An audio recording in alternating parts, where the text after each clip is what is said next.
cães e coisas santas. Não deis aos cães as coisas santas. Versículo isolado do livro Vinha de Luz, capítulo 93. Comentários do Espírito Emmanuel através da produção mediúnica de Chico Xavier. Não deis aos cães o que é santo, nem lanceis as vossas pérolas aos porcos, para que não suceda que as pisem e, voltando-se contra vós, vos dilacerem. Este ensino de Jesus, em seu tempo, possuía uma forte imagem emocional. Temos que iniciar o ano de 2014, em nossa primeira reunião, voltando ao tempo de Jesus, logo no primeiro versículo, na primeira anotação do Evangelho. Por quê? Porque os cães e os porcos e as pérolas do nosso tempo não têm nada a ver ou apenas alguma relação com cães, pérolas e porcos do tempo de Jesus. Quando falamos em cães, muitos dos presentes, inclusive na minha casa, na minha residência, no lar, desse lar, tenho dois, cachorrinhos, uma maravilha, a Meire e a Lina. Deixa um pouco a desejar, de tanto que latem para visita, são hostis a qualquer barulho, mas é uma gracinha, um encanto. Existe uma relação de afinidade, de convívio dentro dos nossos lares. O cão é um animal de estimação, de tal maneira que temos um carinho. Houve até um ministro que disse que o cão dele era gente. Teve o transporte de ambulância, meu cão também é gente. Todo esse conceito do cão, que é muito diferente do cão na época do Cristo. Porque naquela época, segundo o pesquisador José Carlos Leal, no seu livro Jesus, Sua Terra, Seu Tempo e Seu Povo, capítulo 1, a Palestina, ele estuda os animais na época do Cristo, na Palestina. E o que o cão na Palestina, na época do Cristo, tem a ver com o cão da nossa época? Quase nada. Veja o que ele diz. O cão era uma mescla de chacal e lobo. Já estamos falando de outra coisa. Vagava pelas ruas devorando matérias putrefatas, como os cadáveres, exercendo a função dos urubus.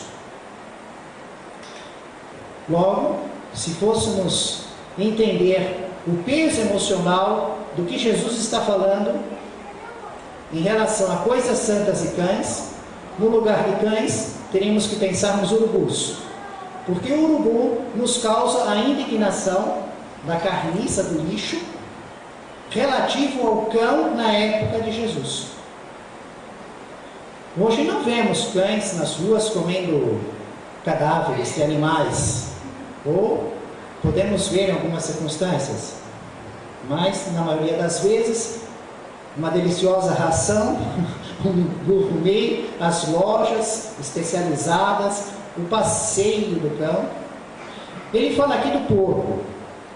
O porco também tem uma relação muito diferente da época do Cristo, no povo judeu e da nossa época. Ademais, eu estava no Réveillon, junto com um frequentador aqui da Casa Esperança, que não está aqui hoje, que tem um comércio de alimentos e bebidas no Shopping La Plage. Nos encontramos casualmente numa sorveteria na rua do Caminho do Mar. Ia, Guarujá cheio de gente, vinha passando uma pessoa que passeava um suposto cachorro. Mas quando olhamos direito, o animal de estimação não era um cachorro, era um porco. Aliás, uma porca. Chamava-se Vitória. E ela não estava passeando assim, do mesmo modo que passeiam os cães de estimação, mas fazia o passeio dela, o jeito dela. Eu falei, mas como? Um porco, ele era um porco de estimação, então a pessoa, igualzinho um cachorro, cuidando da porca Vitória, era um show. Era muito mais assediada que qualquer cachorro, com todos aqueles cães de raça, de beleza. Imagine um porco na época de Jesus, com as restrições alimentares, escrita de Moisés, sendo proibido, desde que houve a restrição alimentar, após o dilúvio de Noé, em que houve a restrição, a palavra de Deus fazendo a restrição alimentar. Quando que um judeu ia ter uma intimidade com o porco? E o porco hoje, né, às vezes é passeado na rua com tanto amor e carinho, como se fosse um cachorro, algo totalmente novo, e às vezes está na nossa mesa. Ontem mesmo em casa, com os amigos, eu olhava um porco com abacaxi e ficava pensando na porca Vitória. E eu estava com tanta vontade de comer naquele hora, ao mesmo tempo com uma dor no coração. Eu falei, puxa, a Vitória que eu vi esses dias aí. Né? Na época de Jesus, quando ele se refere, não dê as coisas santas aos cães, ele associa a imagem do animal que come o lixo, o cadáver, as coisas podres, estragando. E os porcos, então, da maior indignação do povo judeu, terminantemente proibido a alimentação, convívio, qualquer circunstância em relação ao porco. É uma imagem forte que Jesus busca contrastar. Ele acaba indicando que não pode profanar o que é santo, o que é sagrado, o que é relação com Deus, não pode ser profanado, mostrando então que existe um critério administrativo, vamos dizer assim, para as coisas santas, o ensino que vem de Deus, ser distribuído através da palavra. Vamos continuar estudando aspectos das pérolas, dos cães e dos porcos, para formar um certo conceito e, no fim, observar como o Espírito Emmanuel realiza os seus comentários no livro Vinha de Luz. O livro Evolução em Dois Mundos, que é realizado na psicografia de Chico Xavier pelo Espírito André Luiz, e os médiuns, o Chico Xavier e o Valdo Vieira, um em Pedro Leopoldo, o outro em Uberaba, a centenas de quilômetros de distância, um capítulo com um, um capítulo com o outro, com centenas de dados científicos, acadêmicos, conferíveis, todos sem nenhum erro. Tem a primeira parte que vem contando a evolução no mundo espiritual e no nosso mundo. E depois tem a segunda parte do livro, que é uma sequência de perguntas e respostas. Uma das perguntas envolve os animais. Fazem uma pergunta querendo saber, entre os animais que possuem o pensamento fracionado, é o princípio inteligente sem o pensamento contínuo. No pensamento contínuo, entra na fase humana da evolução. Nos homens da caverna, naquele período bárbaro. Antes disso, são pensamentos fracionados. E os degraus da evolução não estão todos na Terra. Aqui existem alguns degraus. Então, o princípio inteligente, ele pode vir em evolução de outro mundo, fazer certas partes aqui e evoluir em outros mundos, voltar para cá. Aqui é apenas uma escola com alguns anos escolares. E a pergunta é, entre os animais, qual é, nesse pensamento fracionado, que está mais próximo do pensamento contínuo, né? Se fosse dizer assim, entre os animais que conhecemos da Terra, todos ainda estando muito longe do homem, no entanto, quem vem correr em primeiro lugar? Quem é o favorito dessa linha de chegada para entrar na condição evolutiva de humano? E os espíritos respondem que, mesmo o pensamento sendo fracionado, ele possui um conjunto de matérias em evolução. Como nós temos no conceito escolar, geografia, história, matemática, né? E pode ir bem numa matéria, mal na outra, mais ou menos na outra, como é na nossa evolução humana. Tem pessoas que vão muito mal de melindre, qualquer coisa se melindra, né? Mas são humildes. Outros são orgulhosos, não se melindram, outros têm saber, outros não. É uma série grande de variáveis no saber e na moral que cada um de nós está, né? E tudo isso em evolução. Em algumas matérias nessa escala evolutiva podemos estar indo bem, em outras encontrando dificuldade. E eles dizem que os animais, guardadas as proporções, também, que não seria possível escolher um e dizer este em tudo está superior aos outros. Porém, há um grupo de animais que se destaca dos outros, né? Esse grupo que vai aí, conforme a matéria, está na frente e está atrás.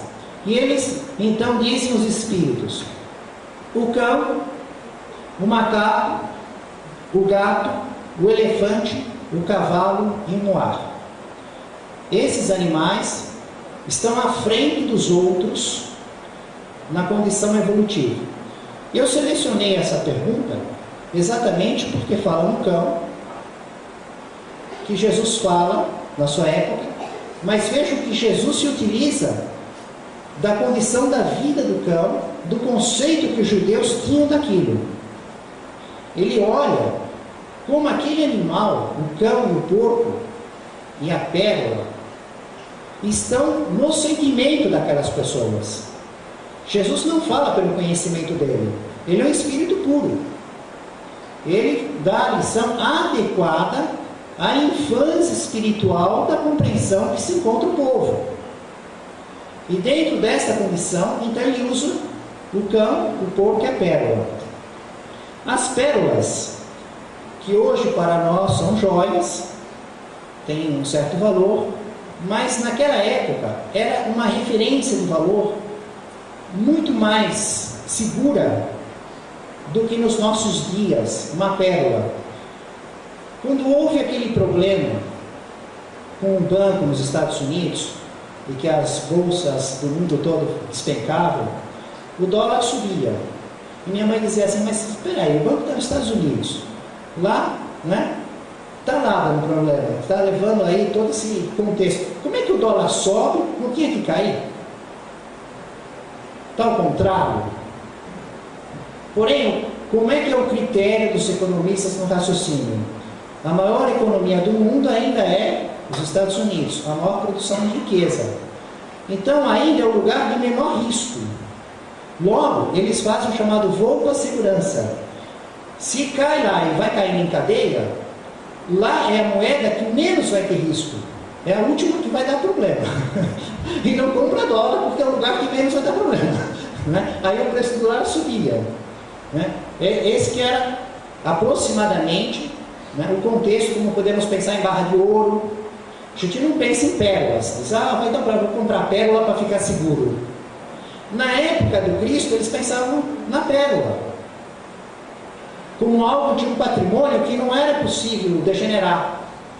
Por isso que Jesus usa muito a imagem da pérola, comparando ela ao reino dos céus. Ele diz, algumas oportunidades, algumas parábolas, que uma pessoa procurava pérolas de valor, né? Não está procurando coisa transitória, é patrimônio que vai durar para sempre, é da vida espiritual. E aí ele acha uma que tem um valor tal que ele troca tudo que ele tem por aquela.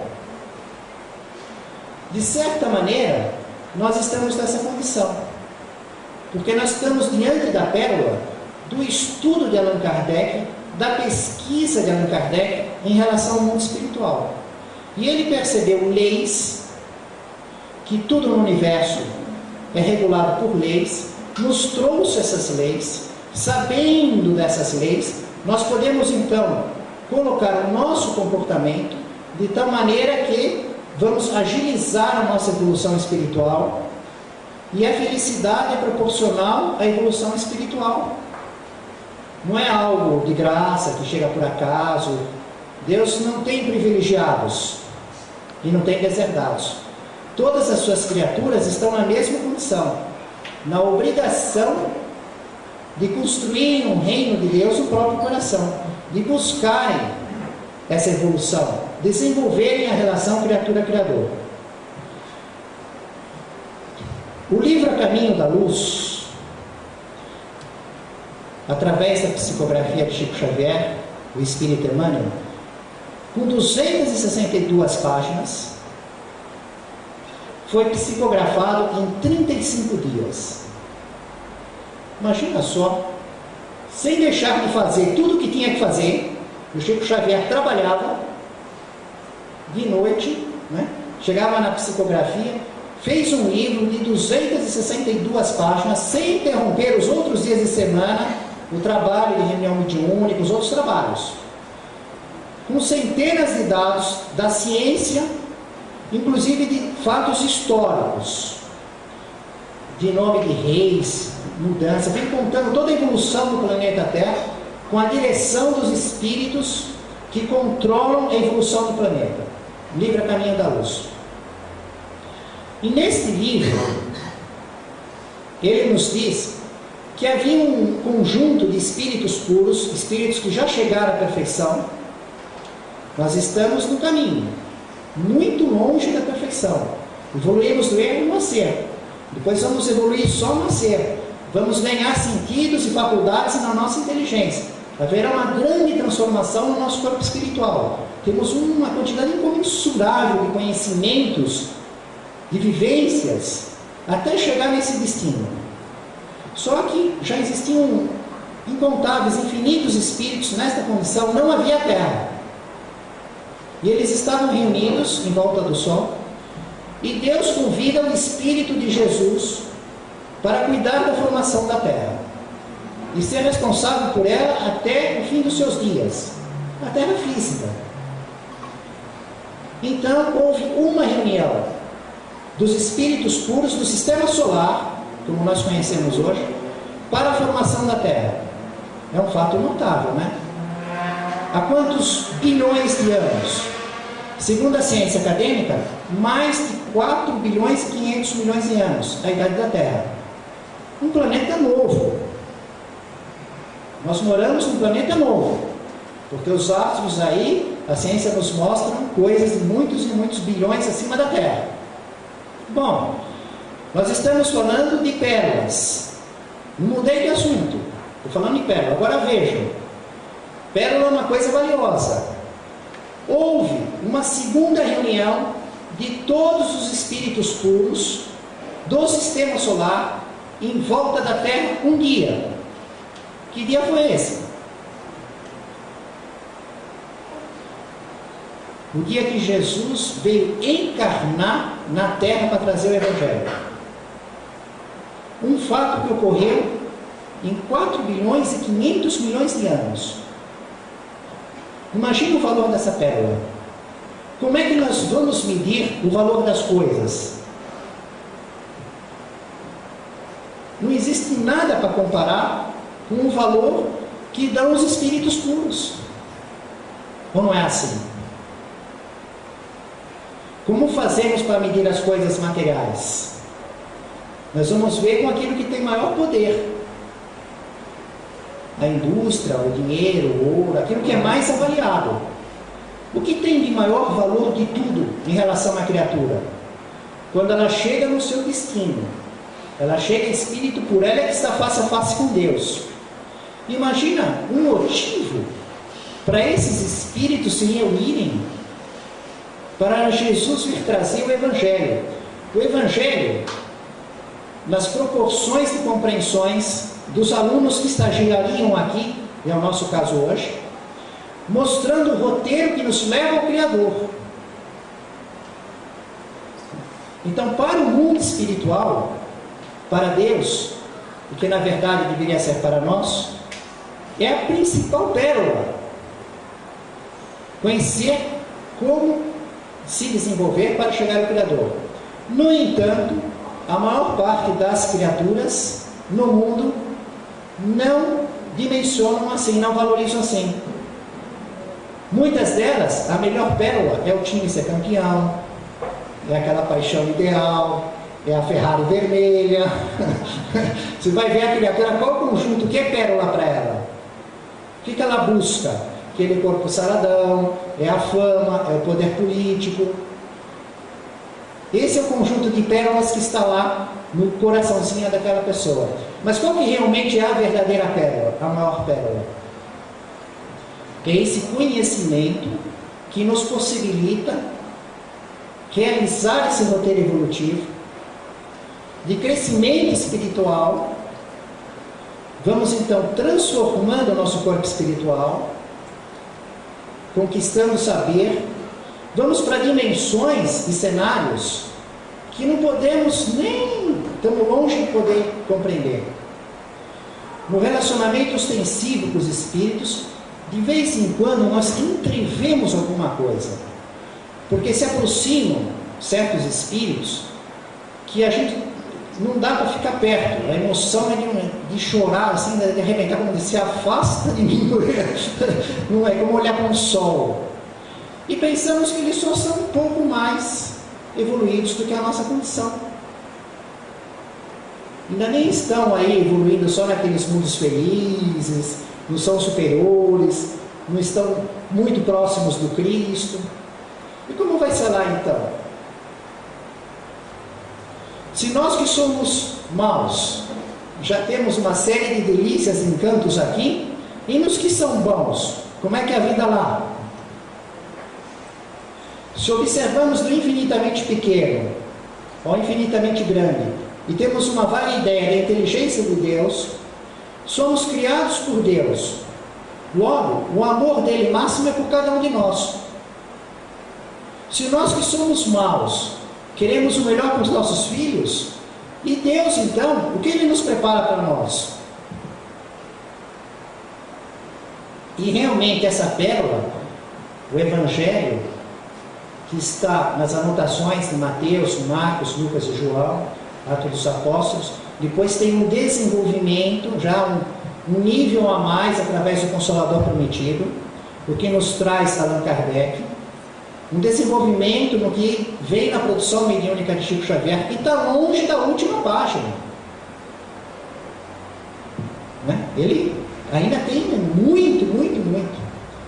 Só que não dá para pular o livro, sair da página que dá para nós, temos que ir de passo em passo. É a escada evolutiva de Jacó, que da terra nos leva ao céu. Nós estamos num degrau, temos que subir para o próximo degrau. E falamos no dia de hoje, na nossa oração, no dia 6 de janeiro, em que os católicos veneram o Dia de Reis, em homenagem aos presentes que os Reis Magos levaram ao nascimento de Jesus, em Belém. Belém, que quer dizer a casa do pão.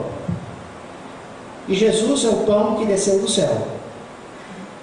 Belém, que era a menor clã da Judéia, mas que séculos e séculos antes, o profeta Miqueias dizia que no futuro, uma espécie de consolo: Belém, você é a menor clã da Judéia, é por isso a menos importante?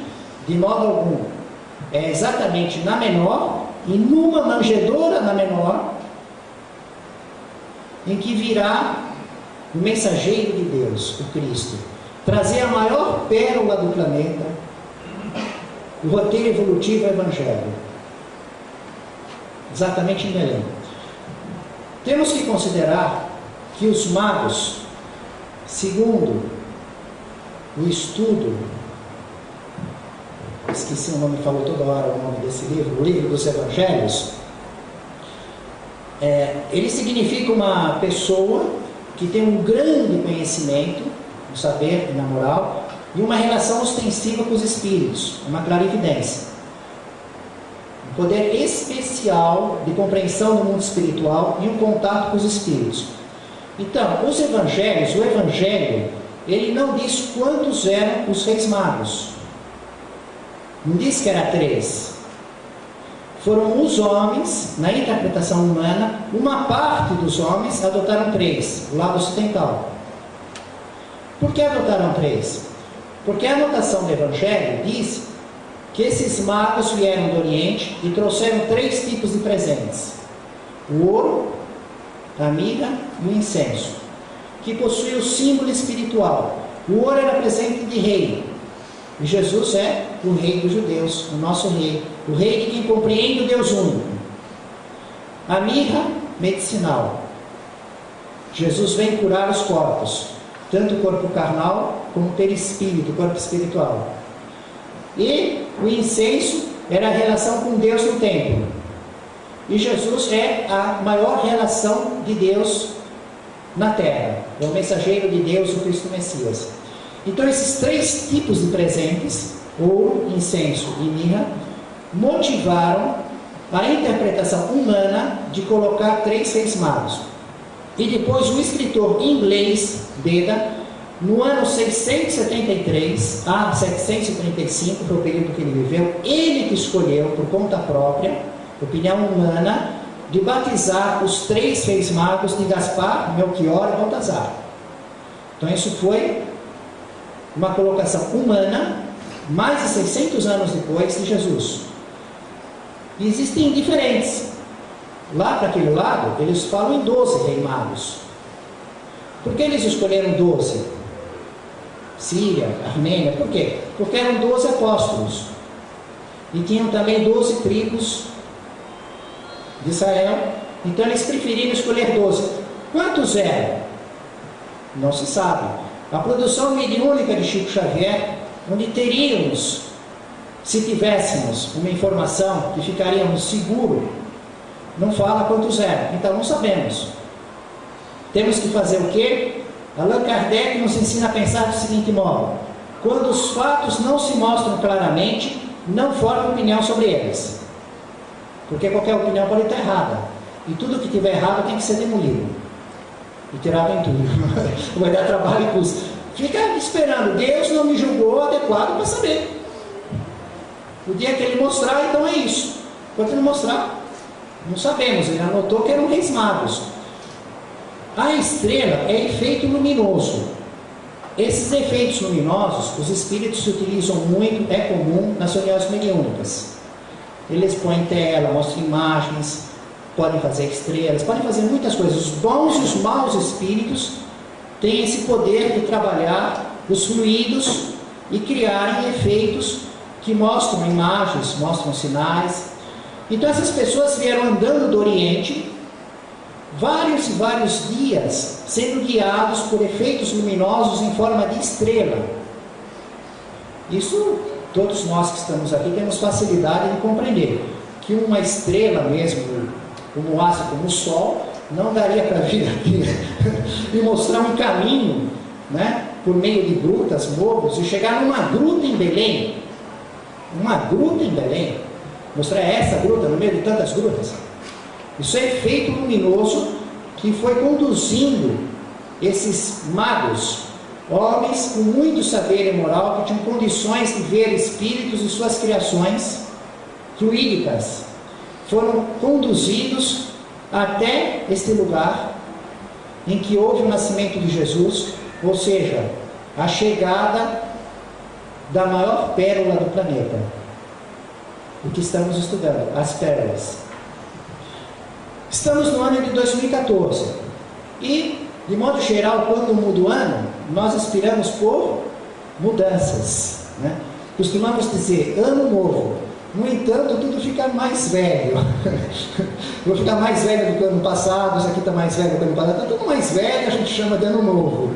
Até o próprio número, 2014, é maior que 2013. Se fosse novo, tinha que ser 2012.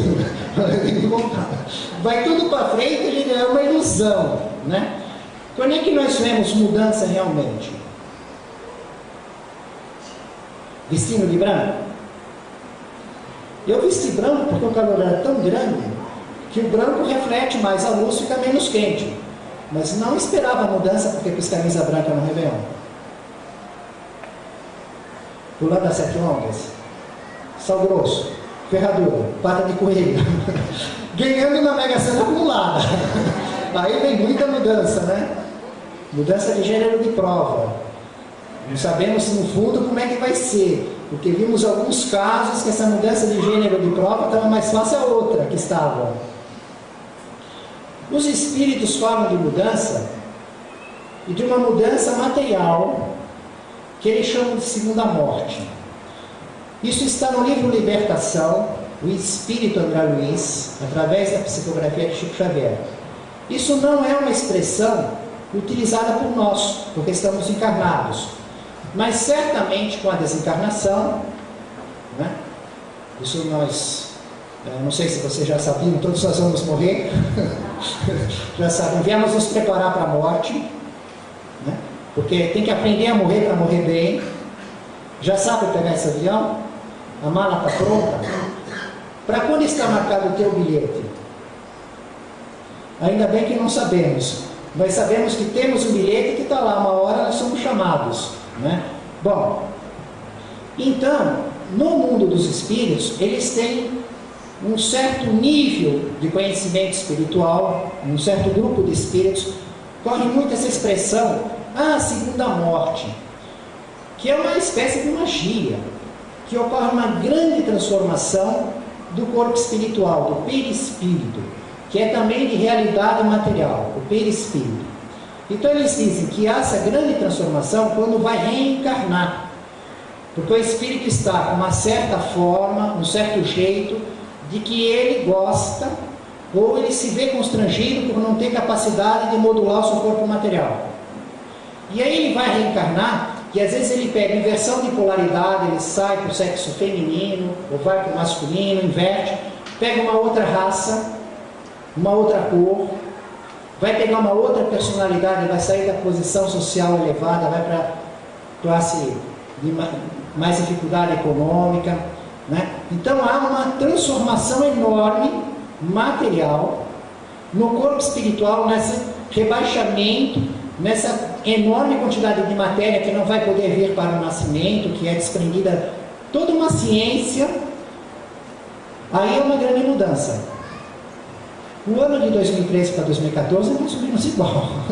Não é tanta mudança assim, né? É o calendário. Vem um monte de conta no começo do ano. IPTU, IPVA, né? Um monte de conta. Outra grande mudança, a segunda morte também, é quando eles mudam de faixa evolutiva. André Luiz diz que ele acompanhou muitos que iam reencarnar. E alguns poucos que já não iam mais ficar nascendo na Terra. Eles iam ocupar matérias em outros mundos. Então a transformação material do seu corpo espiritual ia ser muito grande, muito diferente da nossa realidade material. Nós vestimos a roupa da terra. É como pássaros no ar, peixes no mar, animais na terra. São condições materiais adequadas aos meios que eles têm que se manifestar. Isso é um exercício, logo no primeiro dia do ano, para abrir um pouco a ideia, assim, né? De pensar que nós vamos nascer nessas estrelas, nesses mundos. Imagina como é a matéria popular, quantas experiências diferentes vamos viver. Então esses problemas das contas maiores do mês de janeiro, deixa para lá, vai passar logo, né? Lá vamos ter outras realidades, as verdadeiras mudança material. Essa é realmente, morrer é uma grande mudança material. Passar de 2013 para 2014, não. Evoluir espiritualmente, mesmo sem morrer, também. Porque você começa a ter uma frequência diferente dos lugares que você vai durante o sono do corpo. Muda os cenários, as companhias. Começa a ter diferente durante a vigília, as companhias espirituais, os seus aliados. A cada vício que dominamos e que nos livramos dele, mudamos os companheiros espirituais. A cada assunto que conhecemos dentro dessa vida no mundo espiritual, mudamos o conhecimento espiritual, os espíritos que convivem conosco.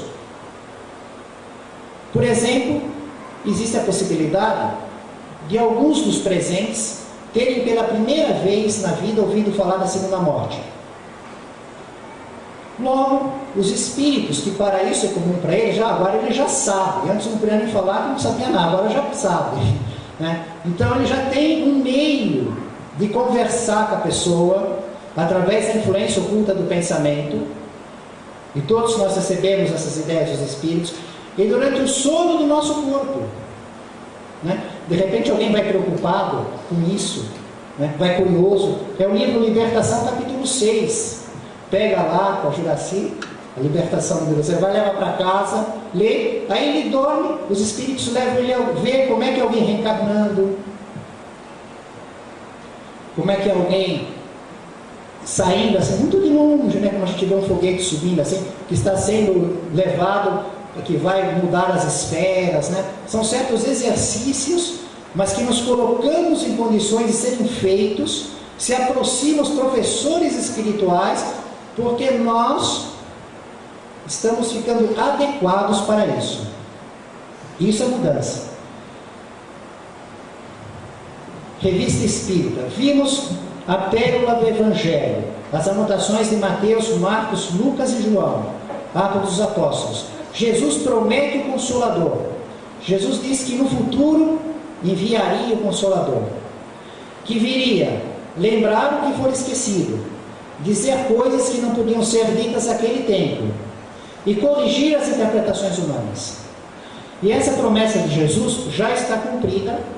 Se iniciou com a publicação do Livro dos Espíritos, dia 18 de abril de 1857, sábado, primavera em Paris, o editor Dentu, na loja 13, Galeria de Orleans. Allan Kardec publica o Livro dos Espíritos. Não é como nós conhecemos hoje, que tem 1019 perguntas, que foi editado pelo Didier no ano de 1860, porque a pesquisa de Allan Kardec recebeu muito mais informações. Ele passou de pouco mais de 10 médiuns para mais de 1000 em observação. E por que isso? Porque ele constituiu a Sociedade Parisiense de Estudos Espíritas, em Paris, que se reunia regularmente para pesquisar a vida no mundo espiritual, e publicou a Revista Espírita, um jornal mensal. Aqui são 12 meses, juntaram tudo e pôs um livro. No ano de 1858, o Livro dos Espíritos, né? Anunciando o Livro dos Espíritos, mas era um jornal mensal de estudos psicológicos. Esta é outra grande pérola. Veio a pérola do Evangelho. Jesus promete o Consolador. Percebam? A maior pérola, a reunião dos espíritos puros na terra, vem o Evangelho. No Evangelho, Jesus promete o Consolador. Se inicia pelo Livro dos Espíritos.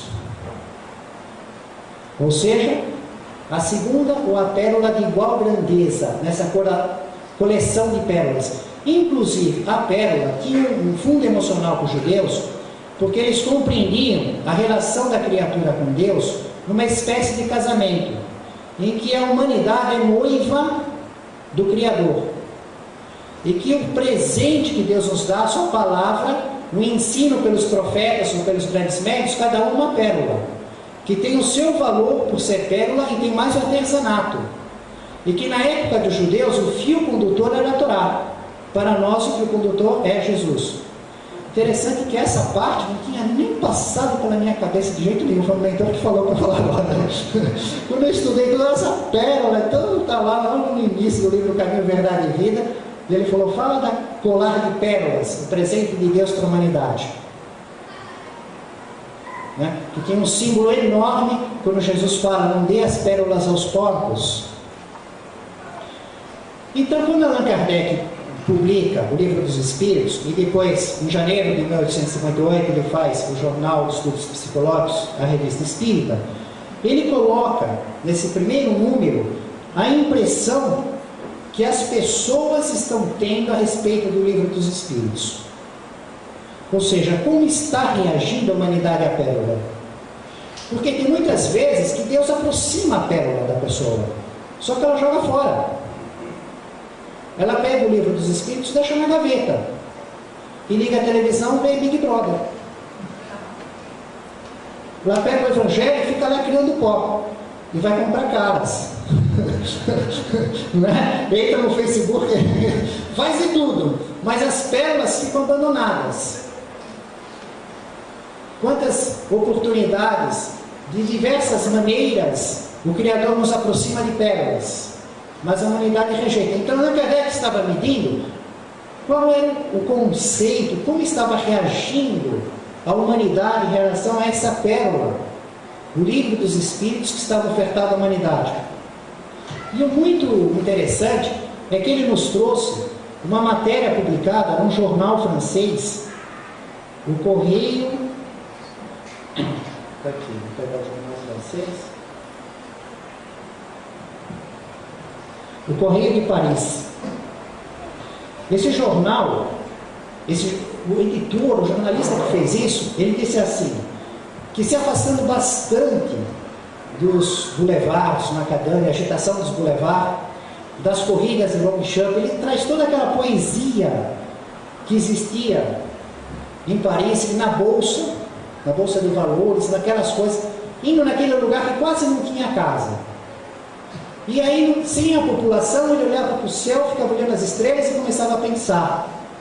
E nesse pensamento, observando as estrelas, ele imaginava, mesmo não se dedicando a estudos religiosos ou filosóficos, só pensando, ele tinha umas certas ideias de como deviam ser as coisas, que ele acaba encontrando no conteúdo da publicação do Livro dos Espíritos de Allan Kardec.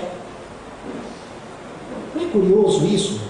Agora, como é que será que foi a linha de raciocínio dele? Como é que será que ele se comportou? Provavelmente foi mais ou menos assim.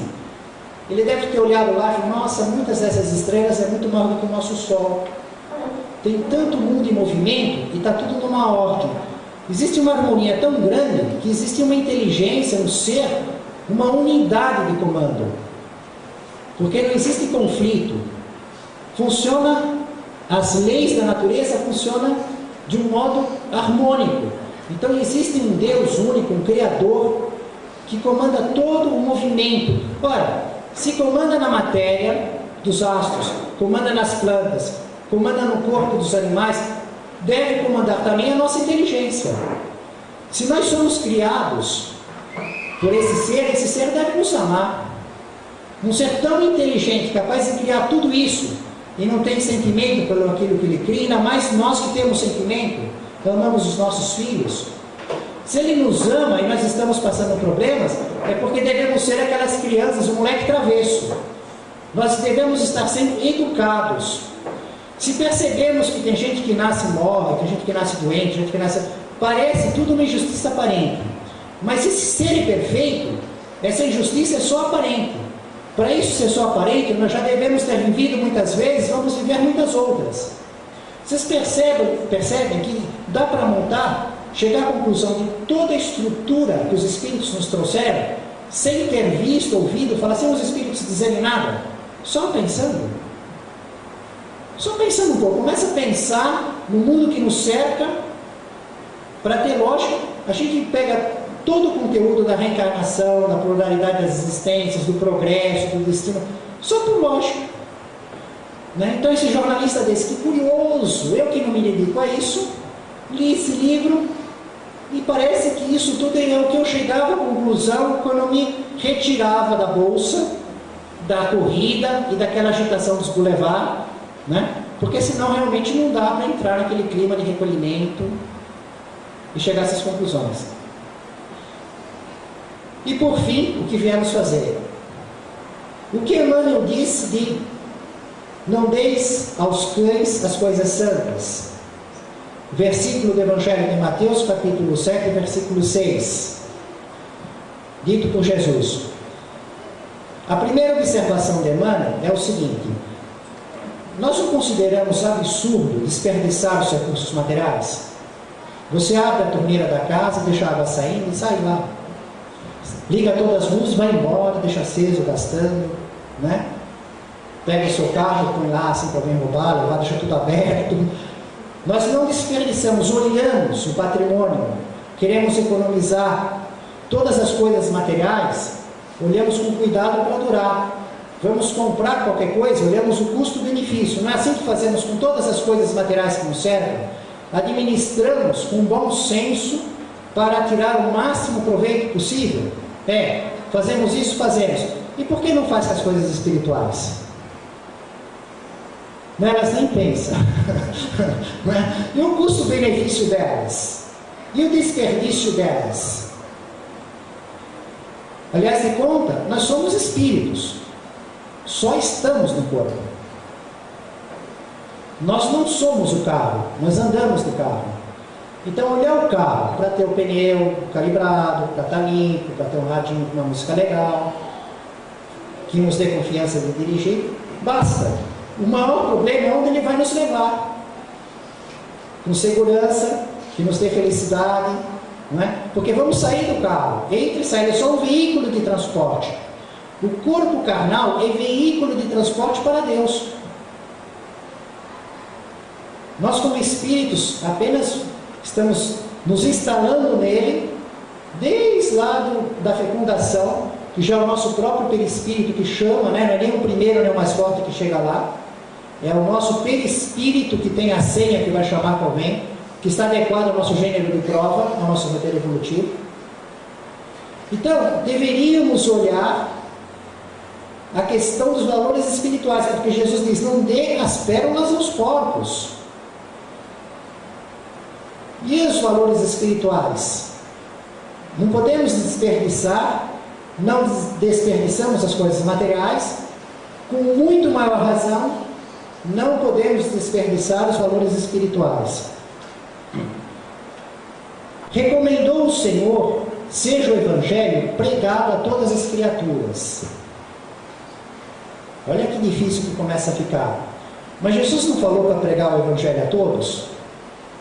Como Jesus entendia a caridade? O que é caridade para Jesus? Vejam que agora nós começamos a entrar numa espécie de labirinto. Se por um lado os cães não podem ter coisas santas, os porcos não podem ter pérolas, mas quando começamos a pensar na caridade, e os espíritos dizem: como Jesus entende a caridade? E respondem: o bem para todos,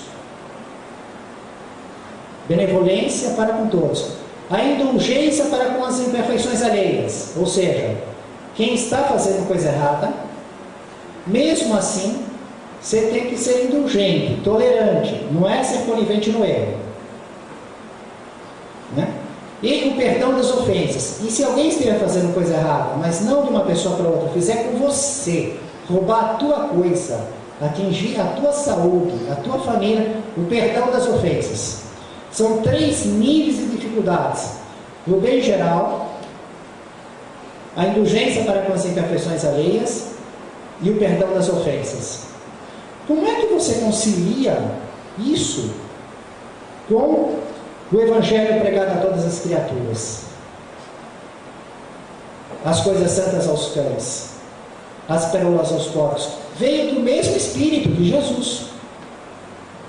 Logo, não pode ter erro, porque é um Espírito puro, que chegou à perfeição, que prova por seus atos, por seus poderes, por suas curas. O único Espírito na Terra que já tinha a sua vida prevista mais de 1000 antes do nascimento, desde Moisés.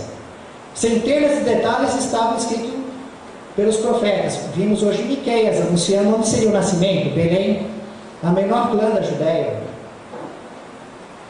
E ele anuncia coisas para o futuro que já estão confirmadas, como o Consolador prometido. E como é que então a coisa se encaixa?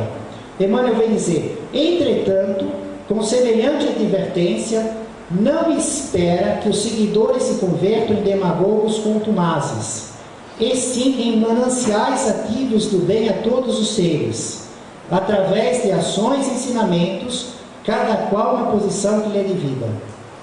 Ou seja, o Emmanuel nos diz que a nossa obrigação é de viver sempre fazendo o bem, incondicionalmente. E isso que Jesus quer dizer quando ele diz pregar o Evangelho a todas as criaturas.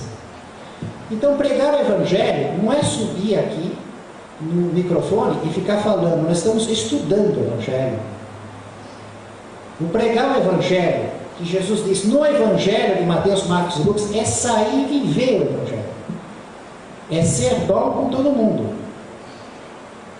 Porque no estudo já tem os porcos e já tem os cães.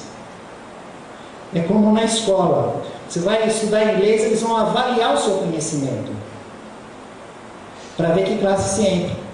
Então, quando estamos falando com as pessoas, nós temos que ver, essa criatura, ela está interessada em Deus? Ou ela quer ganhar dinheiro? Ou ela quer resolver um problema particular? Ou é uma questão de ambição? É um capricho?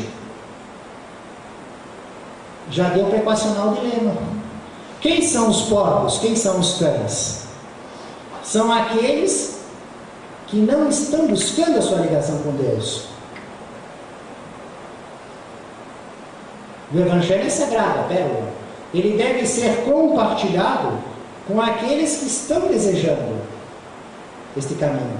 E não ser colocado para os que estão exatamente do lado do dragão, inimigos dos cordeiros. É uma linguagem muito espiritual. Eles olham, você é inimigo de Deus? Ou você se dedica para evoluir para chegar a Deus? Aí já está classificado, cordeiro ou dragão. São simbologias da linguagem espiritual. Ninguém se confia à aflição para impor princípios evangélicos, nesse ou naquele setor da experiência que lhe diga respeito. Muitas vezes, o que parece amor não passa de simples capricho, e, em consequências dessa leviandade, é que encontramos verdadeiras maltas de cães avançando em coisas santas. E aí, nós vamos levar para casa, para refletir com cuidado, essa questão muito delicada que ela nos coloca. As maltas de cães avançando no Evangelho, porque são colocadas de modo incorreto. Jesus nos ensina: não deis aos cães as coisas santas, não atirem as pérolas aos porcos. Família espiritual de Jesus, no caminho do reino dos céus, em nome do Mestre Jesus, louvado seja Deus.